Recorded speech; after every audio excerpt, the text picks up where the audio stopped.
Бизгиси ишенебиз жана жеңиш биз тарапта болот. Тегиче ышкырык жаңырды, оюн башталды. Чу дегенде эле оң канатка узатылган пас, ал жакта улар атандаштар узун бойлуу экенин өзүңүздөр жакшы билесиздер. Азыр мына көтөрүлгөн топтон сөзүм Улантайн экинчи кабатта баш менен жолдонгон сокку жана алгачкы гол.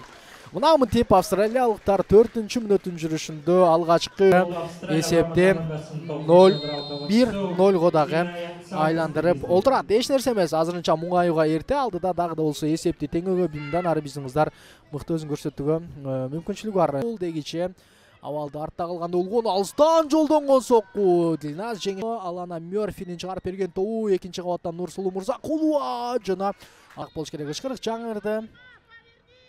Топту калтырды. Сокку жана гол. Дагы бир гол жана аны Алана Мёрфи менен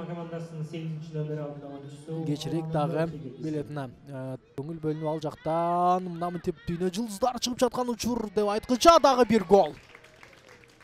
Эсеп 3-0.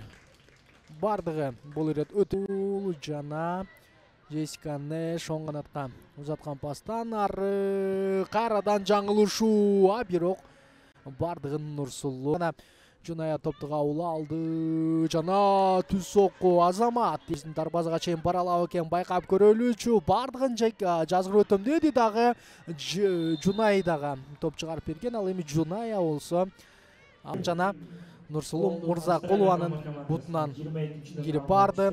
Өтөрөт себеп топту жоготту, бирок андан ары тартып алууга азыр болсо дарбазанын көздөй узатылган пас, сокку жолдош керек, сокку бара бирок анчейин кооптуу болуу үчүн өтө бир керемет мүмкүнчүлүк эле. Азыр сол канат менен каршы чабуул башталды. Эмилия Мёрфи узаткан пас, дагы бир сокку жана гол.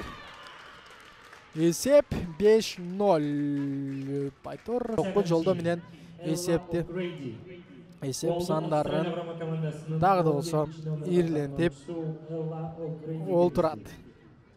Дагы биринчи тайм 5-0 эсебинде Австралия жаштар курама командасы пайдасын шешилди. Ардактуу футбол сүйүүчүлөрү, жалпы залда кызыктуу экинчи тайм мынтип топту кайрадан артка кайтарып берүүсү ал алда канча кооптуу экенин дагы көрүп алган болчубуз. Азыр болсо гол. Мына мынтип Кыргызстандын жана керемет ылдамдык топту алды. Андан ары пас чыгарган. Алыстан сокку Виолетта Дудочкина өз ордунда. Азамат ары борбордук бөлүккө алтка узун чыгарылган пас. Ушул жерден бир аз сагыраак болбосо кабал өтө кооптуу болушу ыктымал дегиче Виолетта. Азамат чыгаруусу офсайд демеки жок. Самара Калмурзаева офсайдты кармабаган өңдөнөт. Виолетта Дудочкина топту колго алып дал ушул жерден ийгилик жаратат дешеңиз келет. Кандай керемет мүмкүнчүлүк жаралды. Брейдис бар. Менимче Эва Брейдис сокку жолдойт болуш керек. Дал ошол Эва Брейдиске калтырылган сокку жана гол. Эсеп 7-0. Өтө күтүүсүз жерден Виолетта Дудочкина колго алгандай болду.